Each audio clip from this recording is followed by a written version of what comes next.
వడ్డించేవాడు మనోడైతే ఏ మూలన ఉన్నా ముక్క పడుతుంది అన్నట్టుంది కేంద్ర పరిస్థితి.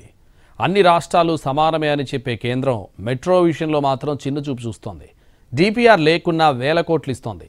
కానీ అన్ని అనుమతులు ఉన్న తెలంగాణకి మొండి చేయి చూపుతుంది కేంద్రంలోని బీజేపీ సర్కార్.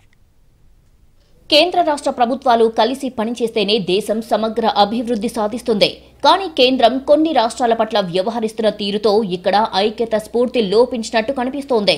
సొంత రాష్ట్రాలని పార్టీలని లెక్కలేసుకుంటుంది.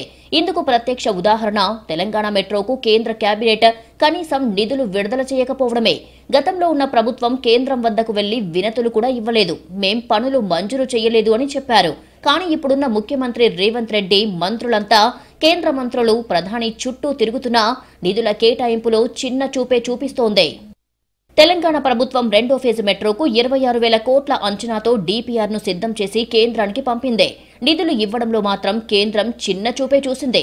కేబినెట్ లో నిధుల ప్రస్తావనే లేదు. కేంద్రం రాష్ట్రం చెరిసగం ఖర్చు చేసేలా ప్రభుత్వం ప్లాన్ చేసింది. కానీ దాని ప్రస్తావనే లేదు.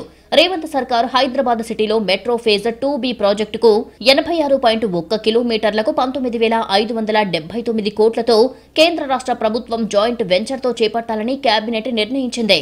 కారిడార్ 1లో శంషాబాద్ ఎయిర్పోర్ట్ నుంచి ఫ్యూచర్ సిటీ వరకు 39.6 కిలోమీటర్లు, కారిడార్ 2 జూబ్లీ బస్ స్టేషన్ నుంచి మేడ్చల్ వరకు 24.5 కిలోమీటర్లు, కారిడార్ 3 జూబ్లీ బస్ స్టేషన్ నుంచి షామీర్పేట్ వరకు 22 కిలోమీటర్ల అంచనా వేసి పంపింది.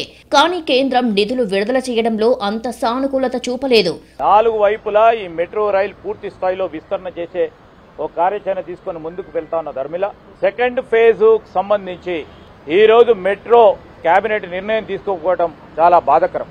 మేము ఇప్పటికే డిమాండ్ చేస్తా ఉన్నాం కేంద్ర ప్రభుత్వాన్ని. తెలంగాణ రాష్ట్రానికి సంబంధించిన మరి జిఎస్డిపి కానీ కేంద్రానికి సంబంధించిన జీడిపిలో ప్రధానమైన పాత్ర వహిస్తూ ఉంది.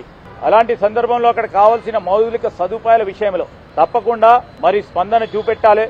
అయితే ముంబై అహ్మదాబాద్ మధ్య బుల్లెట్ ట్రైన్ కి డిపిఆర్ కూడా లేదు. కానీ కేంద్రం ఇబ్బడి ముబ్బడిగా నిధులు ఇచ్చేసిందే. ఫీజిబిలిటీ నివేదిక ఒక్కదానితోనే పనులు మొదలుపెట్టింది. దీనికి 1.08 లక్షల కోట్లు ఖర్చు పెడుతోంది. కేంద్రం సుమారు 70,000 కోట్లు ఖర్చు చేస్తుంటే గుజరాత్ ప్రభుత్వం 5,000 కోట్లు ఖర్చు చేస్తోంది. అటు పూణే రెండో దశ మెట్రోకు 3,626 కోట్లు కేటాయించింది కేంద్రం. కానీ తెలంగాణ విషయంలో మాత్రం చిన్న చూపే చూసింది అనేది తెలంగాణ సర్కార్ వాదన. తెలంగాణ సీఎం రేవంత్ కేంద్రం నుంచి భారీగా సాయం వస్తుందని ఆశపడ్డారు.